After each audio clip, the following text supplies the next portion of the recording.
People still won't shut up about this show. Alright, let's see what everyone's going on about.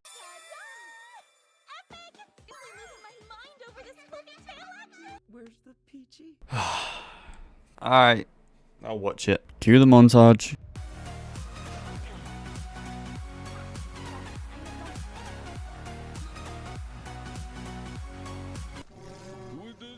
And like most of you, this show was probably recommended to you by, you know, that friend. You know exactly what one I mean. The one that plays gacha games, the one who plays visual novels, the one you know secretly goons the anime freak, but you cannot prove it. My dress up darling. That's the first red flag. Because what kind of Discord mod otaku bullshit? I'm the type of guy who watches Naruto, Jujutsu Kaisen, Hunter x Hunter, The Fragrant Flower Blooms with Dignity. Fuck, you know what? Let's leave that one. My point is, I don't watch this weeb slice of life bullshit. I consume aura farming only. So can someone tell me why I was giggling and kicking my little man toes to this show? Yeah.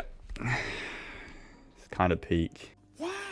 It has cosplay. It has titties. She's 50. It has interesting characters. Wait, what the fuck did he just say? Alright, you know what? It's fine. I'm sure there's nothing too explicit.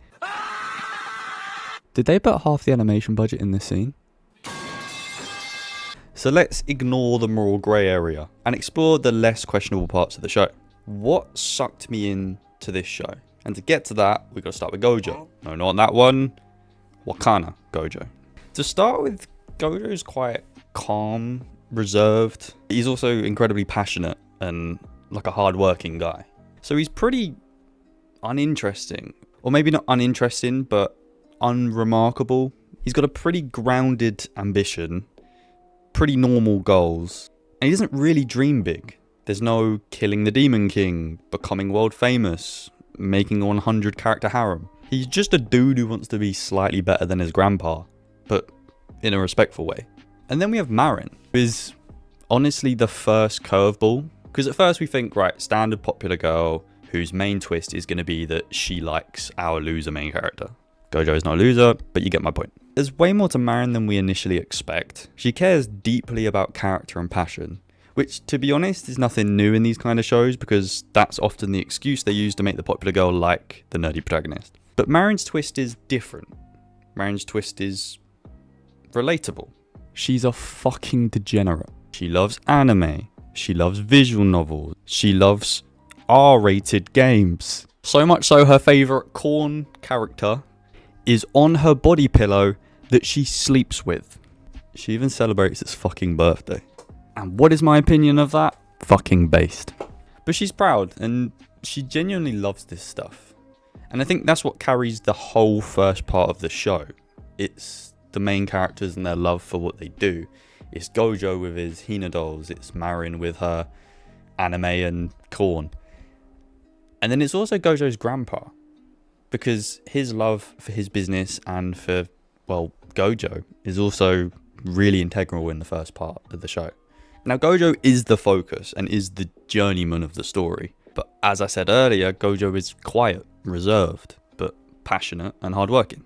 So if I was to jump to the end of the story, you would expect me to list a few more things on that. You know, to show growth and character building and how far he's come from start to finish. But Gojo's story doesn't really show traditional growth. And I'll get more onto that now. What is the journey of this show? Regardless of all the Rule 34 you've seen, it's not about Marin. It's not about cosplay. It's not even about a relationship. It's about Gojo. It's about his story of learning to pursue what you love no matter the judgment.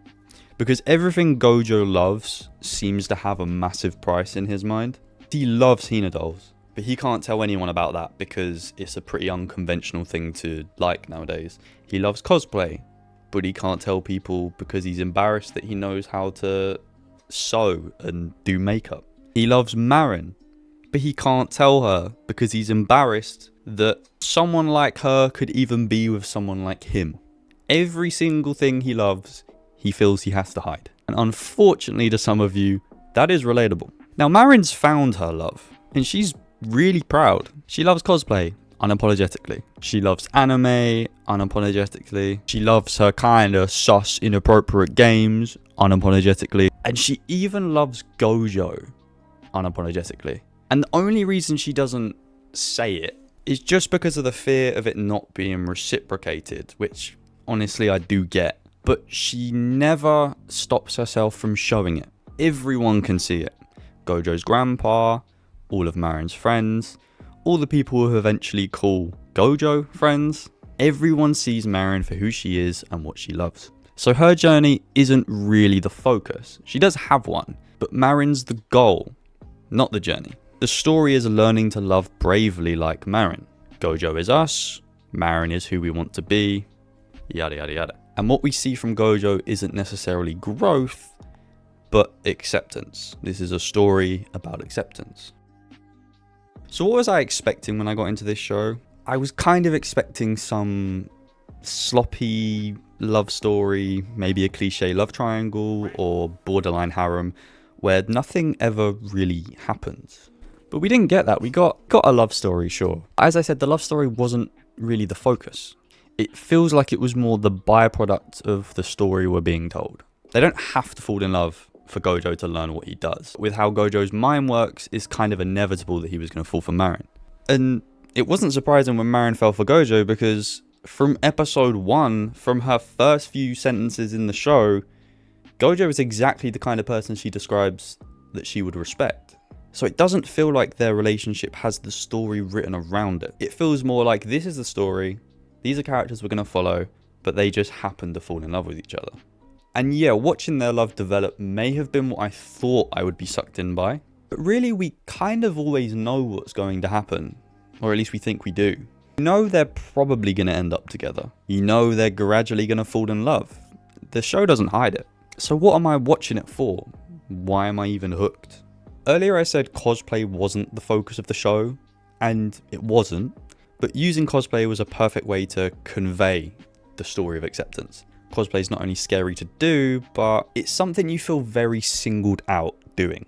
At least until you go to a group cosplay or an event or something like that. And in cosplay, we get to see how challenging but rewarding acceptance can be. We met male cosplayers, female cosplayers, we've met female cosplayers who dress as male characters and male cosplayers who dress as female characters. And we've seen the challenges that come with every specific variation of this. We saw how a character finding love in what they do and within themselves actually lost them a relationship. And it seemed sad for a second, but he was happy. He loved this stuff so much, so unapologetically, that it was just an easy decision for him. He had already accepted himself. So what he wanted was other people that would accept him. If you're not one of those people, he had no problem cutting you off. So in this show, what we kind of experience a lot of is the fruits of the success of other people on the same journey as Gojo. There are people at different stages of learning to accept themselves. Some have accepted themselves and are trying to find other people who would accept them. Some people haven't even started to accept themselves, but are learning to try and accept themselves anyway. And we want to see Gojo get there. And we kind of know he will get there, but we just desperately want to see it. And don't get me wrong, Gojo and Marin do make my heart flutter. Seeing them inch closer, seeing the little bond get stronger, and seeing the slow consuming realization that it's too late now. Their biggest fear is both losing each other or letting each other down in some way. They're too deep in at this point. There's no going back to how things were. And that felt kind of real, kind of impactful, because you don't have to be in a relationship to get to that point. But the show can go into this stuff without ever straying away from acceptance, the main part of the story, or at least how I feel about it. Love story doesn't compromise the message. Even at the school show, for example, Gojo's classmates called him out for being too agreeable. When Gojo says he can take on more than he can, he's just called out immediately. He's made to accept his limits, accept his situation, and just accept himself, his desires, what he actually wants to do.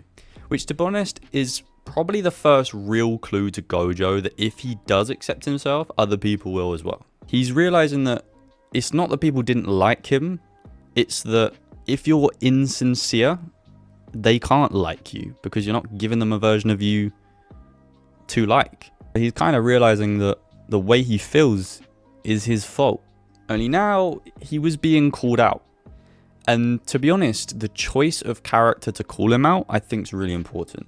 I didn't expect it to come from a classmate character, but I do think it works better because of that. Because if it had come from one of his cosplayer friends, people we've been building a lot of closeness and a rapport with, I don't think it would feel any different to when Marin said it. But when a classmate said it, it came from an unexpected place and left more impact on Gojo. So what did I really take from this show? Why do I feel differently now to before I watched it? And even asking that question for a show like this is an amazing compliment, because I thought this was just a soppy love story, as I've said. But I left this show feeling different. And I think it has a lot to do with what we said about Gojo and his description. 15-year-old Gojo and last chapter Gojo, they're not very different, and neither's Marin. And I found that incredibly comforting. In a story about love and acceptance, only real significant change our main characters go through is doing that, is learning to accept things you already have. He didn't go through a crazy character arc. He didn't become courageous, save the world, move mountains and finally get the girl in the end. Marin loved him from season 1. And the things she loved him for were things he had had from episode 1, from minute 1. The only real thing that changed in Gojo is that his shame is gone. He let Marin in and she loved what she found. So he let a few more people in, and they ended up trusting and respecting his passion, his dedication, and his clear, evident love for whatever he's doing. Every new pair of eyes he let in, he felt less shame. Because all of those eyes saw him, but never judged him. At least not negatively. Not in the way he was scared of. So after you finish this show, you kind of feel motivated. You want to start that YouTube channel, you want to pick up that dusty instrument or put on those old football boots. Whatever outlet your passion had, it makes you want to pick it back up. Or if there's anything you didn't get into because you were worried about it, it makes you want to suddenly try it. I went into this expecting to be mildly entertained, but when I left, I felt like the biggest lesson was a simple one. Similar to one we've heard time and time again.